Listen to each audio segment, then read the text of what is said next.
Software engineering and management की unit 2 का part 1 है दोस्तों। इस यूनिट में हम कवर करने वाले हैं study of existing system, information required analysis, system documentation, structure analysis और डेटा फ्लो टूल्स, उसके अंदर डेटा फ्लो डायग्राम और डाटा डिक्शनरी कॉन्सेप्ट। कोशिश करेंगे इतनी चीजें हम आज के लेक्चर में कवर कर पाए। तो चलिए शुरू करते हैं बिना कोई टाइम वेस्ट किए। तो पहला देखते हैं। तो दोस्तों स्टडी ऑफ एग्जिस्टिंग सिस्टम यानी कि कोई भी नया सिस्टम बनाने से पहले हम पुराने सिस्टम को समझते क्यों हैं, कैसे समझते हैं और इससे क्या फायदा होता है। तो ये चीज हम पढ़ने वाले हैं इसमें, ठीक है। स्टडी ऑफ एग्जिस्टिंग सिस्टम का मतलब होता है जो सिस्टम ऑलरेडी चल रहा है उसे डीपली समझना, ये देखना कि काम कैसे हो रहा है, कौन कौन यूज कर रहा है, क्या प्रॉब्लम्स आ रही हैं और कहाँ इंप्रूवमेंट की जरूरत है। तो सिंपल वर्ड में समझो कि जैसे नया घर बनाने से पहले हम पुराने घर को इंस्पेक्ट करते हैं कि उसके अंदर क्या कमी है, क्या क्या चीजें हैं, क्या प्रॉब्लम है, क्या हमें इम्प्रूव करना चाहिए, क्या इनोवेट करना चाहिए, रिनोवेट करना चाहिए, ठीक। तो इसकी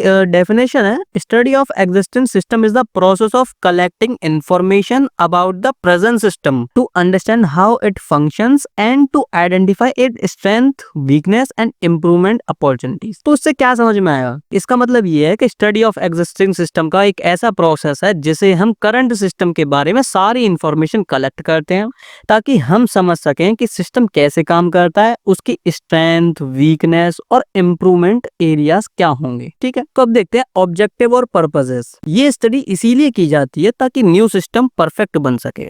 तो इसके कुछ ऑब्जेक्टिव्स हैं, जैसे करंट प्रोसेस और वर्कफ्लो को समझना। दूसरा है यूजर्स को क्या प्रॉब्लम आ रही है ये आइडेंटिफाई करना। तीसरा है इनपुट क्या है, प्रोसेसिंग कैसे होती है, आउटपुट क्या निकलता है। मैनुअल वर्क या डुप्लीकेट स्टेप्स को रिमूव करना। और लास्ट है बेटर सिस्टम डिजाइन के लिए सही डाटा को कलेक्ट करना, ठीक है। तो स्टडीइंग ऑफ एग्जिस्टिंग सिस्टम की कुछ स्टेप्स होती हैं, इसमें बताया जाता है कि कैसे हम अपने एग्जिस्टिंग सिस्टम को कैसे स्टडी करेंगे, ठीक है। तो इसका पहला प्रोसेस है डाटा कलेक्शन। सबसे पहले हम इंफॉर्मेशन कलेक्ट करते हैं इंटरव्यूज के जरिए और डॉक्यूमेंट्स ऑब्जर्वेशन के जरिए, ठीक है। तो इसका एग्जांपल देखें तो बिलिंग सॉफ्टवेयर यूज करने वाले स्टाफ से इंटरव्यू लेना। अब जो बिलिंग सॉफ्टवेयर यूज करता है, अगर कोई भी प्रॉब्लम आ रही होगी उस सॉफ्टवेयर तो वो बता देगा कि भाई मुझे ये प्रॉब्लम आ रही है, ठीक है। तो ये भी प्रॉब्लम आइडेंटिफाई करना हुआ। दूसरा है अंडरस्टैंड करंट वर्क फ्लो। अब हम देखते हैं कि काम स्टेप बाय स्टेप कैसे हो रहा है। एग्जाम्पल से देखें तो इनवॉइस कैसे जनरेट होता है और इम्प्रूव कैसे होता है, ये ऑब्जर्व करना है, ठीक है। तीसरा स्टेप है आइडेंटिफाई प्रॉब्लम्स। जो भी इश्यूज हैं, डिले हैं, एरर्स आ रहे हैं, उन्हें लिस्ट करना है। एग्जांपल से देखें तो रिपोर्ट बनाने में ज्यादा टाइम लगता है क्योंकि डाटा मैनुअली एंटर करना पड़ता है, तो ये होता है आइडेंटिफाई प्रॉब्लम्स। चौथा है एनालाइज इनपुट एंड आउटपुट। अब सिस्टम में आने वाले डाटा यानी कि इनपुट और निकलने वाली रिपोर्ट्स यानी कि आउटपुट को चेक करना पड़ता है रेगुलरली। तो इसका एग्जांपल है इनपुट यानी कि कस्टमर डिटेल्स। हम कस्टमर डिटेल्स एंटर करते हैं तो इनपुट है। और जब हम कोई भी सेल करते हैं और उसका जो सेल का इनवॉइस जनरेट होता है तो वो होता है आउटपुट। हम मंथली या क्वार्टरली या एनुअली रिपोर्ट जनरेट करते हैं तो वो होती है आउटपुट, ठीक है। पांचवा है इवेल्युएट सिस्टम परफॉर्मेंस। अब स्पीड, एक्यूरेसी, कॉस्ट, इन सबको इवेल्युएट करना है। एग्जांपल से देखो तो मैनुअल सिस्टम 2 दिन में रिपोर्ट देता है, अब न्यू सिस्टम का टारगेट है 10 मिनट में, तो भाई ये तो बहुत ज्यादा इफिशियंसी हो रही है। छठवा है प्रिपेयर्ड सिस्टम स्टडी रिपोर्ट। अब एंड में एक डिटेल रिपोर्ट बनाई जाती है जिसमें findings, problem, solutions, new system की रिकमेंडेशंस होती हैं। एग्जांपल से देखो तो मैनुअल बिलिंग स्लो है तो कंप्यूटराइज बिलिंग सिस्टम की नीड है। अब हम हाथ से जितने भी इनवॉइस जनरेट करते हैं उसमें थोड़ा सा इनएक्यूरेसी होती है, कुछ मिसमैच हो सकता है, कोई भी एरर आ सकता है। लेकिन कंप्यूटराइज सिस्टम में क्या है कि वो जल्दी और फास्ट कर देता है कि उसमें हमें सिर्फ क्या है कि प्रोडक्ट डाला, उसकी क्वांटिटी डाली, फटफट से बन जाता है। तो दोस्तों स्टडी ऑफ एग्जिस्टिंग सिस्टम एक बहुत ही इंपॉर्टेंट स्टेप है किसी भी न्यू सॉफ्टवेयर डेवलपमेंट के प्रोसेस में, क्योंकि अगर हम पुराने सिस्टम को अच्छे से समझेंगे नहीं तो नया सिस्टम कभी परफेक्ट नहीं बन सकता। हमें नई चीजें इंप्रूव करने के लिए पुराने वाले में ही ऑब्जर्वेशंस, एनालिसिस करनी पड़ती हैं, उसको अच्छे से समझना पड़ता है, उसके अंदर क्या इशू आ रहे हैं, क्या नहीं है, क्या हमें चीजें की जरूरत है, ठीक है। आगे बढ़ते हैं। तो अब देखते हैं कौन कौन सी टेक्निक से हम एग्जिस्टिंग सिस्टम को स्टडी कर सकते हैं। ठीक, पहला टेक्निक है इंटरव्यू। यूजर से बात करके इंफॉर्मेशन लेके हम सिस्टम को समझ सकते हैं।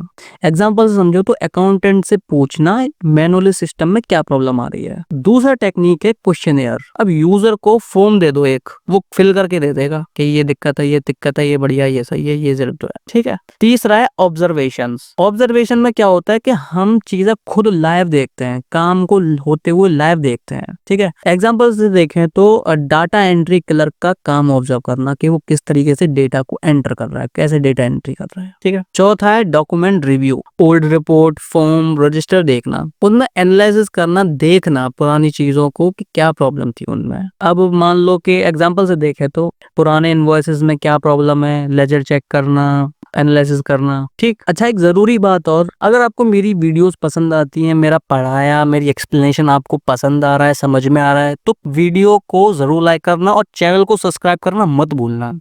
आपका एक लाइक, शेयर, कमेंट मेरे लिए बहुत बड़ा मोटिवेशन है। मैं चाहता हूं कि आप सभी को ऐसे ही कंटेंट प्रोवाइड करता रहूं, अच्छे से मैं चीजें को समझा सकूं। तो इसी तरह इस चैनल को प्यार देना, सपोर्ट देना, मुझे बहुत जरूरत है आपके सपोर्ट और प्यार की। ठीक है। अब देखते हैं इंफॉर्मेशन रिक्वायर्ड एनालिसिस। इसका सिंपल सा मतलब है यूजर को अपना काम सही से करने के लिए किस टाइप की इंफॉर्मेशन चाहिए, उसको फाइंड करना। ये हमें बताता है कि सिस्टम में कौन सा डाटा चाहिए और कौन से रिपोर्ट, डैशबोर्ड या अलर्ट्स यूजर को जरूरत है। एक हॉस्पिटल के एग्जांपल से समझो तो डॉक्टर को पेशेंट्स की हिस्ट्री चाहिए, अब रिसेप्शनिस्ट को अपॉइंटमेंट डिटेल्स भी चाहिए और एडमिन स्टाफ को रेवेन्यू रिपोर्ट भी चाहिए। तो इंफॉर्मेशन रिक्वायर्ड एनालिसिस सारी इंफॉर्मेशन नीड को आइडेंटिफाई करता है। ठीक, तो इसकी डेफिनेशन देखते हैं। Information requirement analysis is the process of identifying, analysing and defining the information need of user, department and organizations to design an effective information system. Information required analysis एक ऐसा प्रोसेस है जिसमें हम यूजर या department की information need को identify करते हैं, एनालाइज करते हैं और डिफाइन करते हैं ताकि एक सही और इफेक्टिव इंफॉर्मेशन सिस्टम डिजाइन किया जा सके। ठीक, तो चलो ऑब्जेक्टिव्स देखते हैं IRA के। IRA का मेन पर्पस होता है कि कौन इंफॉर्मेशन चाहता है उस यूजर को आइडेंटिफाई करना, कौन सी इंफॉर्मेशन चाहिए, डाटा नीड समझना, कब हमें इंफॉर्मेशन चाहिए कि डेली चाहिए, वीकली चाहिए या मंथली चाहिए, और इंफॉर्मेशन किस फॉर्मेट में चाहिए, डैशबोर्ड होना चाहिए, रिपोर्ट होनी चाहिए या कोई नोटिफिकेशन होनी चाहिए। ठीक, और सिस्टम को यूजर एक्सपेक्टेशंस के हिसाब से डिजाइन करना। तो ये हैं इसके ऑब्जेक्टिव्स। ठीक, इंफॉर्मेशन रिक्वायरमेंट एनालिसिस की कुछ स्टेप्स हैं, तो उसमें हम पता लगाते हैं, यानी कि आइडेंटिफाई यूजर्स, कौन कौन सिस्टम यूज करेगा। ठीक है। अब कौन कौन से मतलब कि कोई सेल्स मैनेजर यूज करेगा, कि कोई अकाउंटेंट यूज करेगा या कोई ऑपरेटर यूज करेगा। दूसरा है कलेक्ट इंफॉर्मेशन। अब उससे यूजर से पूछना कि उन्हें क्या डाटा चाहिए, यानी मैनेजर्स को डेली सेल्स रिपोर्ट चाहिए या डेली प्रॉफिट रिपोर्ट चाहिए। ठीक। तीसरा है एनालाइज इंफॉर्मेशन फ्लो। अब डाटा डिपार्टमेंट से डिपार्टमेंट कैसे मूव होता है। ठीक है। सेल्स का डाटा अकाउंटेंट के पास जाता है कि कितनी प्रॉफिट हुई, कितनी सेल्स हुई, और वही अकाउंटिंग डाटा फिर इन्वेंट्री में जाता है कि कितना हमारे पास में इन्वेंट्री बचा है, कितना का हमें जरूरत है। ठीक। चौथा है प्रायोरिटाइज नीड्स। सबसे इंपॉर्टेंट नीड्स को पहले लेना, हमारी बहुत ज्यादा जरूरत है, वो बहुत ज्यादा इंपॉर्टेंट नीड है कोई, उसको प्रायोरिटी देना पहले। ठीक है। पांचवा है डॉक्यूमेंट रिक्वायरमेंट। सारी रिक्वायरमेंट्स को रिपोर्ट में लिखना, जो जो चीजें हो रही हैं, जैसे कि अब मान लो इस टाइम पे इतनी सेल हुई तो वो भी रिपोर्ट बनाना, इतना प्रॉफिट हुआ, इतना लॉस हुआ तो इतनी, सभी चीज की A to Z रिपोर्ट होनी चाहिए ताकि system should generate monthly sales report. ठीक। छठवा है वैलिडेट विद यूजर्स। अब यूजर से कंफर्म करना कि इंफॉर्मेशन सही है या गलत है। बात बताओ कि कोई सेल्समैन है, उसने 10 लाख की सेल्स करी, अब उसने तो रिपोर्ट में चढ़ा दिया कि 10 लाख की सेल्स करी, लेकिन हमें उससे कंफर्म भी तो करना होता है, क्रॉस चेक भी तो करना होता है कि भाई तूने वाकई में 10 लाख की सेल करी है या नहीं करी है, ऐसे तूने हवा में लग दिया है। तो वो क्या करना है, हमें कंफर्म भी करना पड़ता है, हमें एक सारी चीजें, उसका पूरा प्रूफ भी चाहिए होता है कि चल तूने 10 लाख की सेल करी, हमें उसका पूरा डेटा यूजर वो डेटा इन्फॉर्मेशन चाहिए। ठीक। तो इसमें क्या है, सेल्स टीम से रिपोर्ट फॉर्मेट अप्रूव करवाना होता है। ठीक है। अब चौथा है टेक्निक यूज इन IRA। कौन कौन सी टेक्निक यूज होती हैं, फिर से वही इंटरव्यू लेके, क्वेश्चनेयर से, ऑब्जर्वेशन से, डॉक्यूमेंट रिव्यू और लास्ट है ब्रेनस्टॉर्मिंग। ब्रेनस्टॉर्मिंग में क्या होता है कि ग्रुप में आइडियाज शेयर करते हैं। इसमें क्या है, टीम मिलके डिसाइड करती है कि कौन सी रिपोर्ट इंपॉर्टेंट होती है। ठीक है, अच्छा एक रिटेल स्टोर सिस्टम का एक एग्जांपल लेके देखते हैं। तो उसमें रिटेल स्टोर में यूजर कौन होता है? सेल स्टाफ होता है, मैनेजर होता है, अकाउंटेंट होता है। तो सेल्स स्टाफ को कौन सी इंफॉर्मेशन की नीड होती है? प्रोडक्ट अवेलेबिलिटी और प्राइस लिस्ट, कि कौन सा प्रोडक्ट हमारे पास में अवेलेबल है और उसके क्या प्राइसेस है। मैनेजर को क्या इंफॉर्मेशन जरूरी चाहिए? डेली सेल्स रिपोर्ट या डेली सेल्स समरी, कौन से टॉप प्रोडक्ट्स हैं। अकाउंटेंट को क्या चाहिए? Billing, payment status. ठीक है, अब देखते हैं output of IRA, information required document. ये एक फॉर्मल डॉक्यूमेंट होता है जिसमें सिस्टम के यूजर की सारी इंफॉर्मेशन नीड क्लियरली लिखी होती है। तो कौन कौन सी नीड होती है ये देखते हैं। तो पहला है list of users and their roles, कौन सिस्टम यूज करेगा और उनका क्या रोल होगा, यानी कि एडमिन यूज करेगा, स्टाफ यूज करेगा, या कस्टमर यूज करेगा, या मैनेजर यूज करेगा। ठीक है, और हर यूजर क्या काम करता है और सिस्टम में क्या एक्सेस चाहिए, ये उनकी रोल्स एंड रिस्पॉन्सिबिलिटीज होती हैं। दूसरा है डिटेल इंफॉर्मेशन नीड्स, हर यूजर को किस टाइप की इंफॉर्मेशन चाहिए। तीसरा input and output requirement, system में क्या डाटा इनपुट होगा और आउटपुट में कौन सी रिपोर्ट्स, स्क्रीन्स या इंफॉर्मेशंस मिलेंगी। चौथा है timing and format of report, और रिपोर्ट का फॉर्मेट कैसा होगा और कब कब जनरेट होगी, डेली जनरेट होगी, वीकली जनरेट होगी या मंथली जनरेट होगी। लास्ट है कंस्ट्रेंट एंड प्रायोरिटीज, अब बजट की लिमिटेशंस, यानी कि बजट, टाइम पॉलिसीज और रिक्वायरमेंट की प्रायोरिटी, यानी कि कौन सी इंफॉर्मेशन मोस्ट इंपॉर्टेंट है, तो उनको प्रायोरिटी लेवल देना है कि हाई, मीडियम या लो। और प्रोजेक्ट की लिमिटेशंस जैसे बजट कम है, पॉलिसी रूल्स फॉलो करने हैं या टाइम लिमिटेड है। ठीक है, आगे बढ़ते हैं। तो IRA का पहला बेनिफिट है इंश्योर यूजर सेटिस्फेक्शन, इससे क्या होता है, यूजर का सेटिस्फेक्शन बढ़ता है। दूसरा है कंफ्यूजन और रिवर्क कम हो जाता है। ठीक है, तीसरा है रिपोर्ट्स, डैशबोर्ड परफेक्ट डिजाइन होती हैं। चौथे डिसीजन मेकिंग फास्ट हो जाती है। और पांचवा है सिस्टम डिजाइन क्लियर एक्यूरेट हो जाता है उससे। ठीक, तो फिर से वही इंफॉर्मेशन रिक्वायर्ड एनालिसिस एक ऐसा स्टेप है जिससे हम यूजर से पूरा पता लगाते हैं कि उन्हें सिस्टम से कौन सी इंफॉर्मेशन चाहिए। ठीक, आगे बढ़ते हैं। अब देखते हैं सिस्टम डॉक्यूमेंटेशंस। ये सिस्टम का गाइड बुक होता है जो बताता है सिस्टम कैसे बना, कैसे चलता है और कैसे मेंटेन होता है। तो चलिए जरा थोड़ा डीपली समझते हैं इसको। सिस्टम डॉक्यूमेंटेशन का मतलब है सिस्टम से रिलेटेड सारी रिटन इंफॉर्मेशन को साफ साफ रिकॉर्ड करना। सिस्टम डॉक्यूमेंटेशन में लिखा होता है कि सिस्टम का डिजाइन क्या है, कैसे डेवलप हुआ, कैसे टेस्ट हुआ, कैसे उसे यूज करना है और कैसे उसको मेंटेन करना है। ये एक मैनुअल जैसा होता है यूजर, डेवलपर और ऑपरेटर्स के लिए। ठीक है, आया समझ? तो चलो उसकी एक डेफिनेशन देखते हैं। System documentation is the collection of written descriptions, manuals, diagram and record that explain how a computer system works, how is it developed and how it can be used और मेंटेन्ड। यानी कि system documentation एक ऐसी collection होती है जिसमें written record, manual, diagram और descriptions लिखे होते हैं जो बताते हैं सिस्टम कैसे काम करता है, कैसे डेवलप किया गया और इसे कैसे यूज और मेंटेन किया जा सकता है। ठीक है, चलो सिंपल से एग्जांपल से समझते हैं।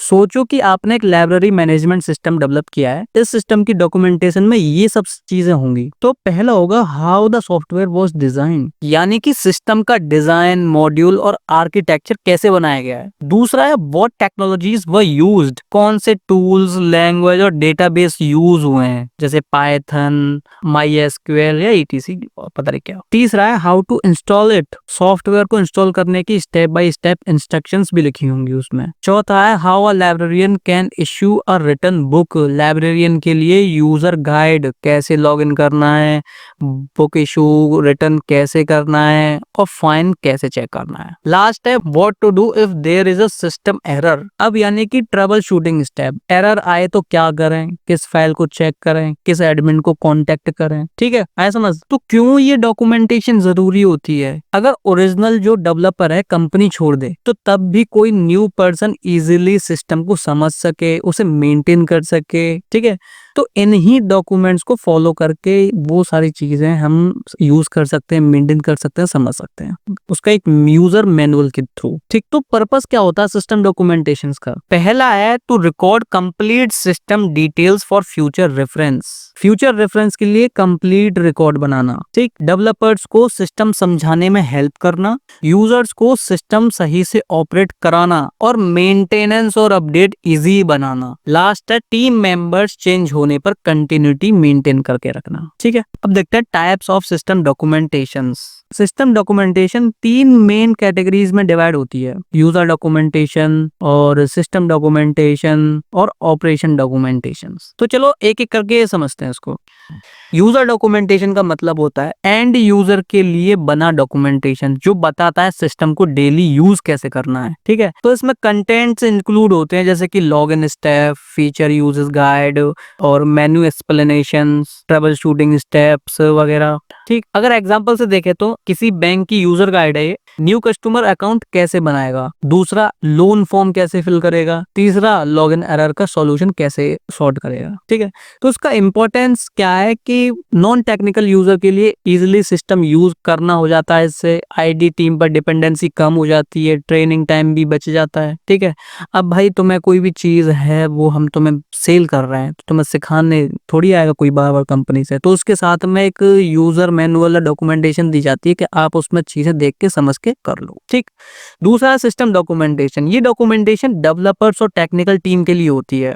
इसके अंदर कंटेंट्स इंक्लूड होते हैं जैसे कि system architecture diagram, database schema यानी कि ER diagram, source code descriptions, DFDs और इनपुट आउटपुट फॉर्मेट और मॉड्यूल लॉजिक। ठीक है, हॉस्पिटल सिस्टम डॉक्यूमेंटेशन के एग्जांपल से समझते हैं कि पेशेंट्स टेबल का डेटाबेस डिजाइन, डॉक्टर पेशेंट्स का रिलेशनशिप, बिलिंग मॉड्यूल का फ्लो। तो इसका इंपॉर्टेंस ये है कि डेवलपर्स को सिस्टम स्ट्रक्चर समझाने में हेल्प होती है, इससे डेब्यूइंग इजीली हो जाती है, सिस्टम अपग्रेड करना भी इजी हो जाता है। ठीक है, लास्ट है ऑपरेशन डॉक्यूमेंटेशन, मतलब कि IT staff, system admin, server team के लिए बनाई जाती है ये। ठीक है, तो इसके अंदर कंटेंट इंक्लूड होते हैं जैसे कि software hardware requirements, installation steps, backup and recovery plan, security guideline, system startup and shutdown step. ठीक है, तो एक ई कॉमर्स का एग्जांपल लेते हैं, तो डेली बैकअप कैसे लेना है, सर्वर क्रैश होने पर क्या करना है, सिक्योरिटी पैच कैसे अप्लाई करना है। तो इसका इंपॉर्टेंस है डेली ऑपरेशन स्मूथ चलता है, इससे डिजास्टर रिकवरी पॉसिबल हो जाती है, सिस्टम सिक्योर रहता है इससे।